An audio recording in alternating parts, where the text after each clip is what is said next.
Salut à toutes et à tous et bienvenue sur le Surf Club, l'émission quotidienne des championnats de France 2024 by Banque Populaire.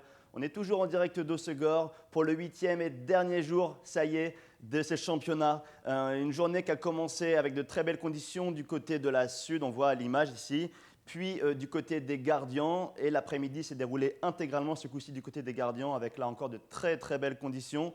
7 titres décernés aujourd'hui, donc les 7 derniers. En bodyboard minime, c'est Orion Christ de Bretagne. En bodyboard ondine espoir, Amy Padois de Nouvelle-Aquitaine. En drop knee, c'est Morgane Lequelec de Bretagne qui remporte là aussi dans des conditions super solides. On voit les images ce coup-ci. Bodyboard ondine, c'est Mathilde Coudera de Nouvelle-Aquitaine.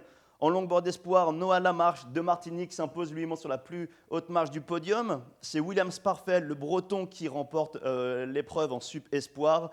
Et c'est Margot Vieuge de Nouvelle-Aquitaine qui s'impose en longboard ondine espoir. Voilà, donc bravo à eux, bravo aussi à tous les autres compétiteurs qui ont vraiment profité de super conditions pour ce dernier jour de compète. Et donc 49 titres décernés au total pendant ces 8 jours. Voilà, on voit donc ces derniers moments de liesse, comme on dit, du côté des gardiens. Voilà, là on voit le longboard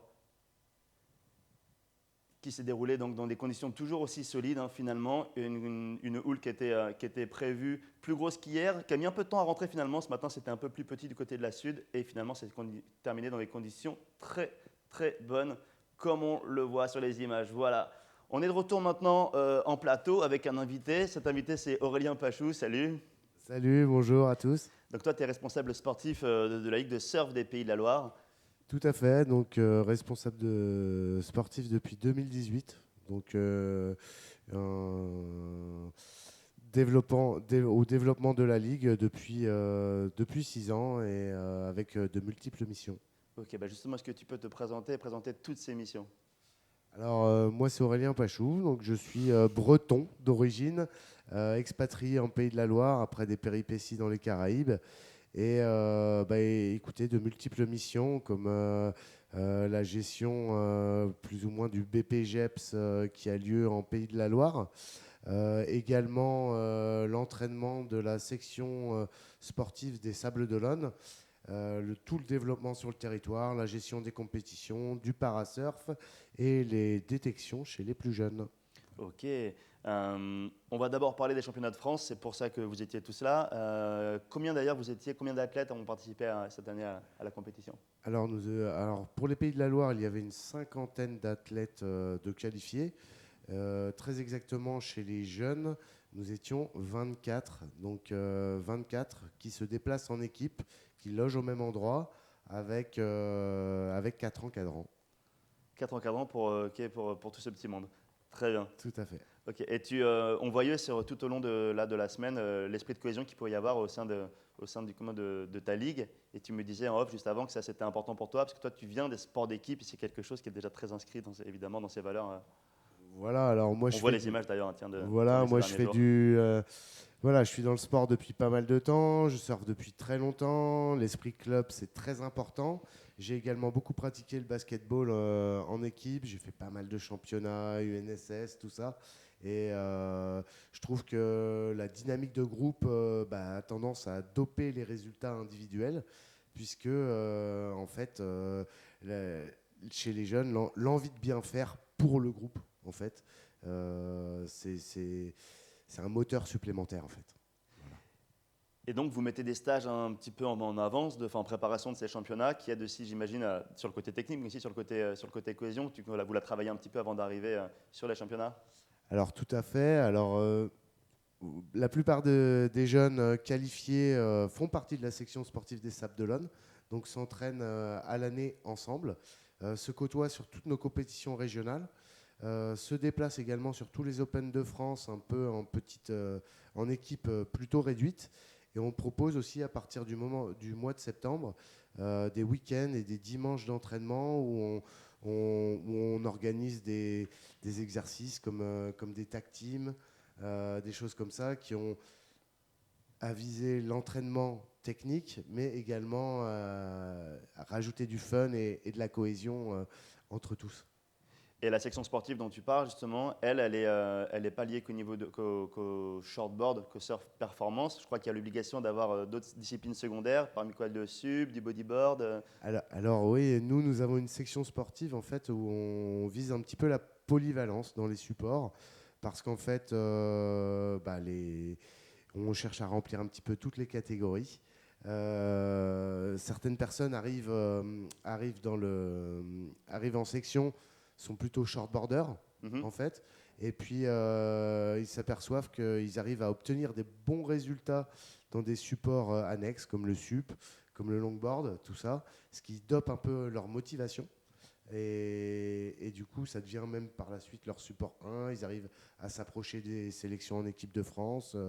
Voilà, c'est une politique de développement liée sur un côté un peu waterman, s'amuser dans l'eau sur tout support possible. C'est une condition d'accepter de pratiquer un deuxième sport pour y accéder? Alors, oui et non. On va toujours accepter quelqu'un qui arrive à performer sur son support 1. Par contre, on va engager quand même à choisir un support 2. Ça permet, on sait que les marches et les qualifications sont très dures en shortboard. Ça permet éventuellement à certains de quand même s'en sortir via se qualifier en body surf, se qualifier en sup. Voilà. Dans notre section sportive, nous avons aussi la parité garçon-fille. Donc, ce qui permet, avec ce vivier, entre guillemets, nous sommes une région où nous n'avons pas de pôle espoir, nous n'avons pas de pôle France, nous. Donc, la section fait un peu cet office-là, et ce qui nous permet de remplir un peu toutes les catégories au championnat de France. Et donc cette section sportive, elle tourne à l'année, en tout cas pendant l'année scolaire au lycée Bleu, au lycée des Sables-d'Olonne. Comment vous faites pour continuer à entraîner garder un œil sur eux, en tout cas et les encadrer sur les périodes off, c'est-à-dire les périodes notamment des vacances scolaires, l'été, ce genre de choses? Eh bien, là, on a des relais vis-à-vis des clubs. Les clubs font ce relais-là pendant les vacances. Il n'y a pas vraiment de stage de prévu. Ils sont vraiment off parce qu'on est vraiment sur la structure scolaire. Donc, par contre, on ne fait pas de comparé par rapport aux clubs qui, eux, font une coupure l'hiver. Nous, on continue à les entraîner l'hiver. Donc, ça permet à ces jeunes d'avoir un suivi tout au long de l'année, en fait. Très bien. Et donc on les voit, ils sont, comme tu disais tout à l'heure, la plupart qu'on a vus ici sur les championnats viennent de cette section, donc ils se connaissent déjà super bien. Il y a une très bonne ambiance, super dynamique de groupe. Voilà, on a un groupe sain, des jeunes adorables. C'est un plaisir de les encadrer, même si des fois il faut recadrer un petit peu. Non, c'est un Et on voit à plaisir. nouveau des images là, Voilà, de l'équipe. l'équipe est saine. Il y a une très bonne cohésion d'équipe. Tout le monde est dans son rôle.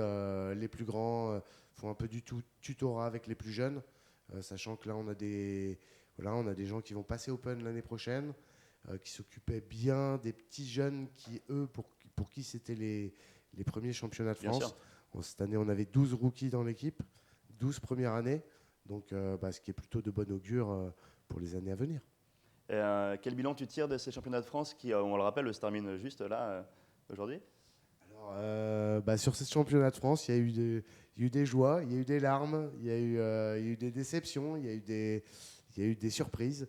Mais globalement, non, c'était de très bons championnats de France. Nous, notre petite ligue qui essaye d'exister On voit par la surf et l'image d'ailleurs. autour de grands territoires de surf, on arrive à s'en sortir avec 3-4 titres, entre 15 et 20 podiums, ce qui pour nous est toujours plutôt de bonnes. Enfin, ce sont des bons résultats pour nous. On sait que la Vendée, donc les Pays de la Loire ne sont pas que la Vendée, mais la Vendée en tout cas est une terre de surf reconnue depuis super longtemps. On sait que Greg Pastusiak, il a eu 4 titres de champion de France. On a une championne de France en la personne de Marie Dejean en 2012. L'an dernier, c'était encore Tristan Guilbault qui faisait vice-champion de France. Vous la sentez un peu quand même, l'assise, la crédibilité un peu de la Vendée quand vous débarquez, sachant que vous pouvez faire des résultats et surprendre sur les podiums? Écoutez, on essaie de tout faire, on se bat pour, toujours. Il y avait un gros ancrage shortboard jusque maintenant, avec plutôt des têtes d'affiche qui arrivaient à performer individuellement. Là, ce qu'on essaie, c'est de remplir, de garder de bons résultats shortboard.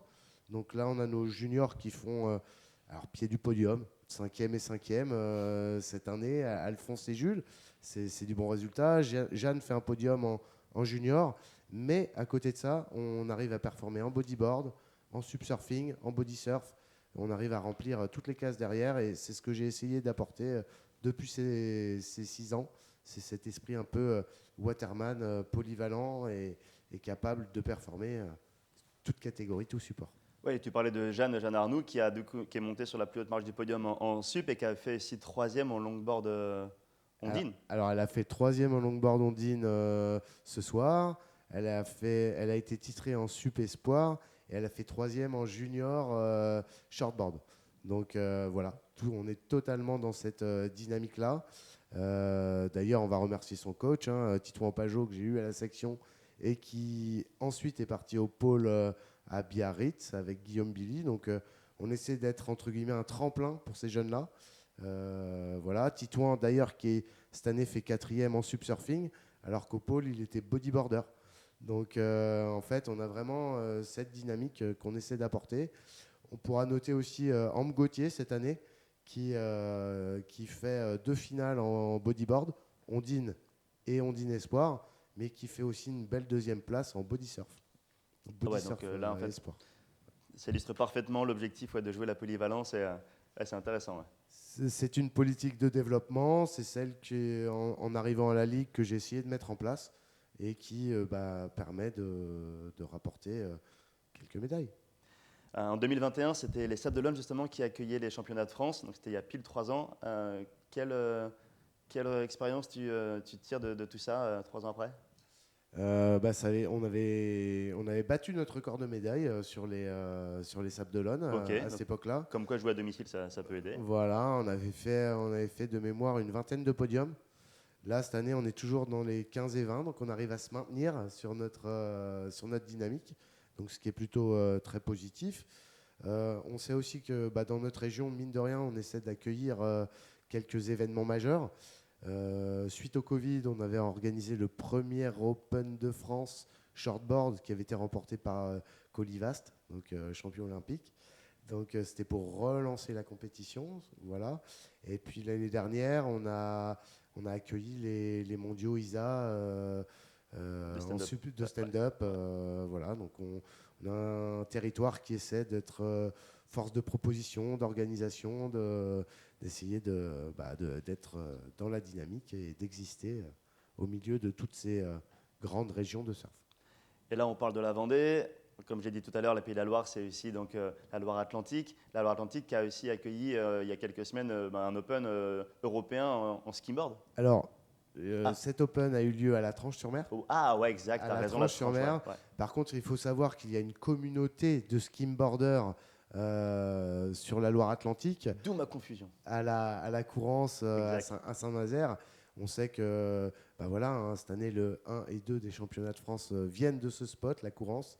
Il y a des crews de bodyboarders, il y a des endroits où il y a des bodyboarders, il y a des endroits où il y a des shortboarders, il y a des suppers. Beryl Bessot à l'image. Tout à fait, le champion de cette année, enfin multiple champion d'ailleurs. Et donc notre territoire, en fait, il y a beaucoup de vagues différentes. Et on essaie de tirer le maximum de tous ces profils de spots différents qui permettent de sortir des gens sur tous les supports avec la diversité des vagues que l'on a chez nous. Et ça, c'est le haut niveau, le côté sportif, le côté compétitif. Aussi, on sait aussi que le surf en région, ce n'est pas que ça, et que le travail des ligues, c'est aussi de développer des axes de développement autres, comme le parasurf est un axe de plus en plus important. On a le surf santé aussi. Ça, c'est des choses que vous commencez déjà à mettre en place et autour desquelles vous sentez qu'il y a des demandes qui arrivent? Alors tout à fait, on a des clubs très moteurs au niveau du parasurf. Par exemple, le Surfing Saint-Gilles qui a accueilli le dernier Open de France de parasurf. On a des clubs qui s'y mettent, comme le Saint-Jean-Vendestran, où en fait, la Ligue, comme j'interviens sur le BPGEPS, je me sers des BPGEPS de faire une journée de formation, mais qui permet de proposer des journées d'encadrement gratuites pour les parasurfeurs, pour des centres de rééducation, des choses comme ça. On a aussi également au Sables d'Olonne, par exemple, avec l'Olona Surf Club, la Ligue, l'Institut Sport Océan, des actions sport santé. Voilà, donc beaucoup de choses comme ça. On essaie de faire vivre notre territoire de la meilleure manière, en diversifiant et en montrant que le surf, c'est pour tous. Voilà. On parlait des championnats de France au sable en 2021. Vous seriez OK pour remettre ça si l'occasion se présentait? Alors ça, je pense qu'il faut demander aux élus, déjà, dans un premier temps. Je pense qu'on est sur une bonne dynamique, avec des bonnes générations, des clubs voilà, assez dynamiques. Demander aux élus, mais je pense que rien n'est impossible. De ton côté, tu es prêt? On serait prêt à rejouer à domicile. OK, le message est passé, on verra s'ils l'entendent. OK, merci beaucoup en tout cas Aurélien d'être passé sur le plateau. Bravo encore pour cette semaine et vos performances. On vous souhaite bon retour en Vendée. Okay, merci à vous, de beaux championnats. Merci à l'organisation, merci à la fédération. On a passé une bonne semaine, intense, fatigante. On va se reposer un peu. Et puis, à très vite. À très vite. Nous, on poursuit l'émission avec une nouvelle fois un reportage qui va permettre de lever un peu le voile sur les coulisses des championnats. Cette fois-ci, on va se pencher sur la sécurité avec à la fois les gens qui encadrent les compétitions sur le jet ski et aussi sur la plage. On regarde ça tout de suite.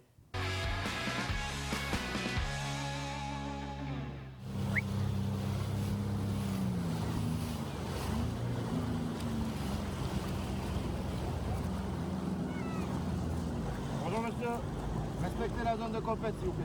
Là, aujourd'hui, on est sur un scénario à 3 podiums. Donc on a 2 sauveteurs au sable par podium qui sont nos yeux et nos oreilles, qui sont appuyés par les juges qui parfois voient des choses que nous on ne voit pas, donc qui ont une radio, qui sont en contact aussi avec les jet skis. Et les jet skis naviguent sur les 3 podiums. Nous, notre mission avec l'équipe qui est au sable et les jet skis, c'est de faire en sorte que les participants soient en sécurité.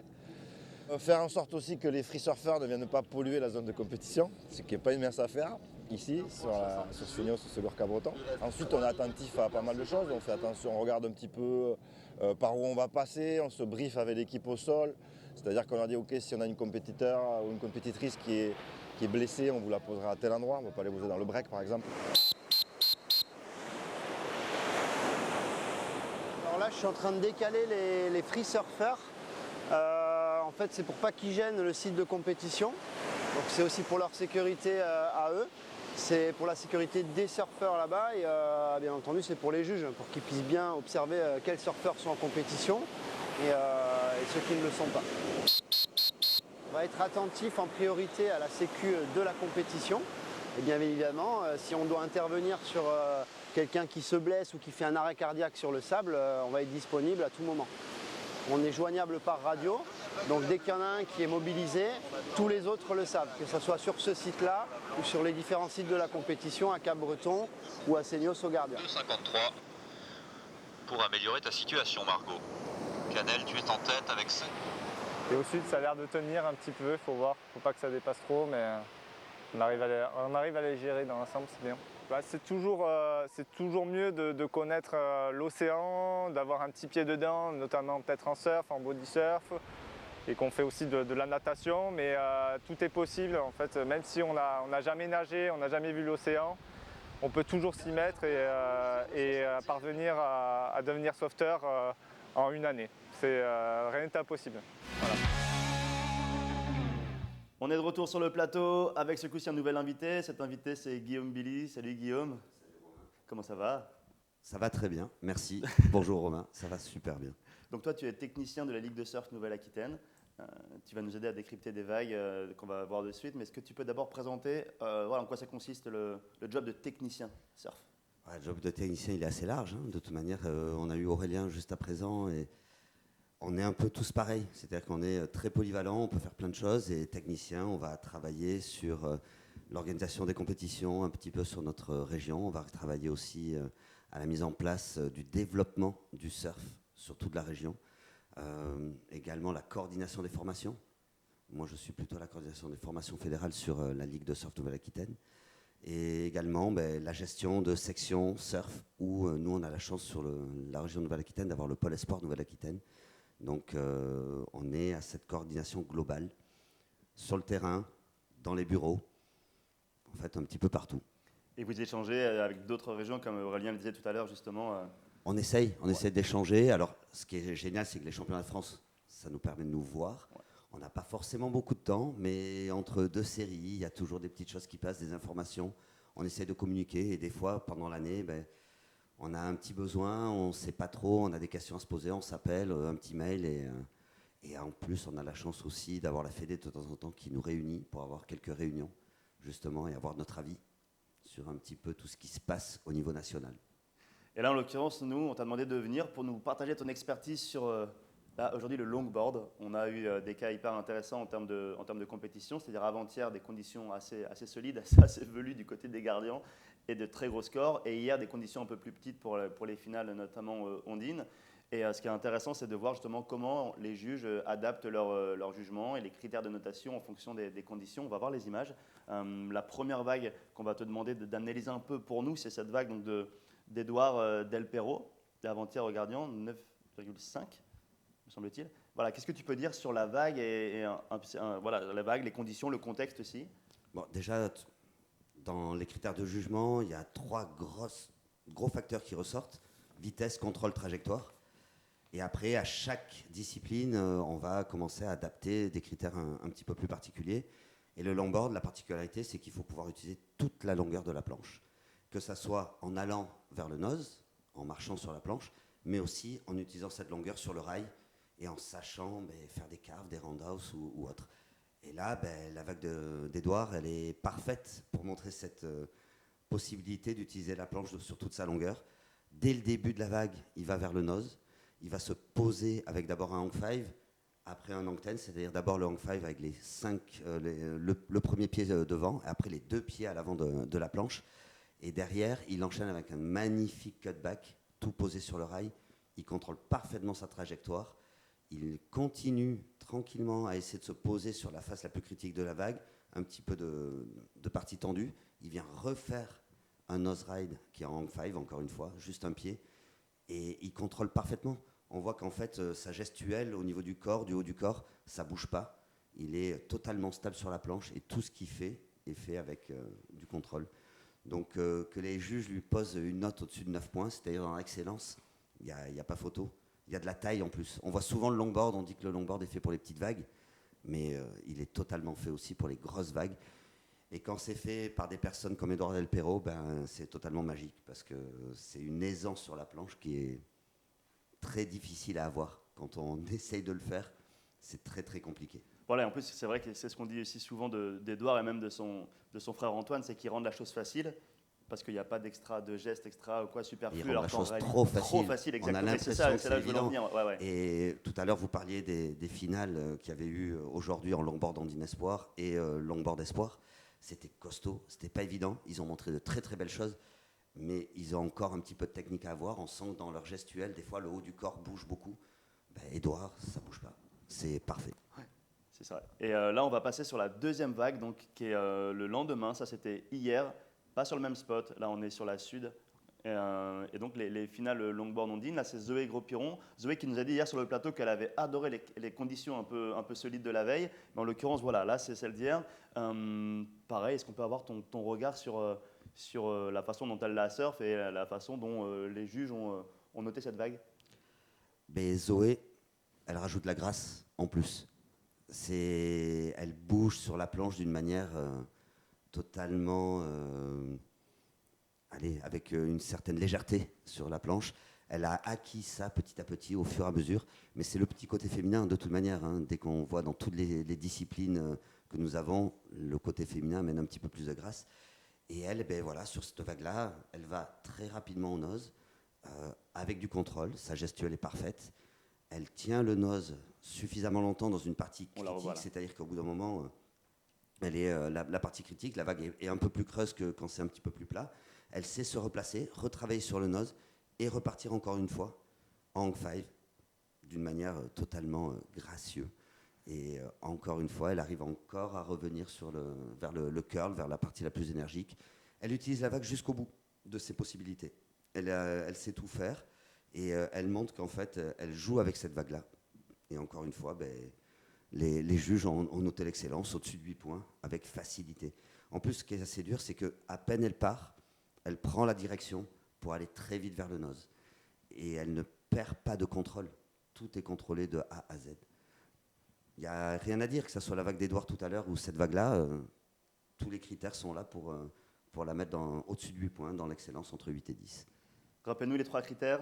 Ouais, la base, c'est vitesse, contrôle et trajectoire. Et trajectoire, et polyvalence aussi, du coup. Polyvalence. Et après, c'est aller placer des manœuvres spécifiques à la discipline dans la partie la plus critique de la vague. Donc c'est pour le longboard, essayer d'aller mettre des noses d'abord, avant tout. C'est ce qu'on cherche à avoir sur les parties les plus tendues de la vague et pas dans les parties molles. Et ensuite, jouer aussi avec la longueur, parce que bouger une planche qui fait 9 pieds, 2,75 m, c'est pas évident. La plupart du temps, on va, nous, simples novices, la faire bouger en pivotement, en appuyant beaucoup sur l'arrière et en faisant pivoter la planche. Eux, ils arrivent à mettre la planche sur le rail et à contrôler le rail jusqu'au bout et à faire ce qu'ils veulent avec la planche. Bon, on retiendra les 3 critères, on essaiera de mettre ça en application. Merci beaucoup. Ouais, je sais bien. Je sais, ouais. On arrive à la fin de l'émission et fin des championnats de France aussi, on vous l'avait dit, dernier jour, donc dernier show. Merci d'avoir été notre dernier invité. Un grand merci à vous de nous avoir accueillis, un grand merci pour ces surf clubs là, tout au long de la semaine. C'était vraiment un régal de vous voir et de voir tous les gens qui pouvaient donner leur avis, montrer ce qu'ils faisaient et tout ça. Vous avez montré une très bonne image du surf dans leur globalité. Merci, c'est hyper sympa de ta part. C'était une édition mémorable. Il y a des gens qui repartent avec leur premier titre, des gens qui ont vécu leur première expérience, comme le disait Aurélien tout à l'heure. Donc ça sert aussi à ça, les championnats de France, évidemment. On le disait aussi, c'est un moment de rassemblement, un moment d'union. C'est pas qu'une compétition. Et c'était beau aussi avoir les rencontres entre les ligues, entre tous les compétiteurs. Et il en restera forcément quelque chose après ça. Donc aussi bravo à vous tous qui, à l'année quand même, permettez que ça existe, permettez de faire monter le niveau sur toutes les régions, dans les régions, l'outre-mer aussi. On oublie trop souvent en fait, tout le job que vous faites. Les championnats, c'est ça. C'est montrer tout ce qui a été fait, travailler pendant des années. 400 compétiteurs, plus de 400 qui viennent de partout, Exactement. Même Nouvelle-Calédonie. Donc bravo à tous ceux qui participent à cet événement, que ce soit l'organisation, mais aussi les techniciens qui sont derrière et qui soutiennent les jeunes et les plus vieux, qui viennent aussi se confronter à tout le monde. C'est un régal à chaque fois de croiser tout le monde ici sur les championnats de France. Et puisqu'on en a nos remerciements, merci aussi à We Creative, donc l'équipe de caméramans, vidéastes qui a permis de créer des images pendant toute la semaine pour illustrer notamment en fait, cette émission. Merci aussi à Hilo pour la captation, la réalisation et la diffusion de cette image. Et encore une fois, merci à la Fédération de permettre ce genre de choses. On était ravis de partager ça avec vous. On se quitte sur les plus belles images de cette journée et on donne rendez-vous demain à ceux qui sont du côté d'Hossegor pour les finales de le Banque Populaire Surf Open avec à nouveau de très très belles conditions attendues du côté des gardiens, très très beau casting aussi, de très bons surfeurs présents. Donc voilà, si vous êtes dans les parages, n'hésitez pas, les gardiens. Quant à nous, on vous dit au revoir, merci et à l'an prochain. Salut!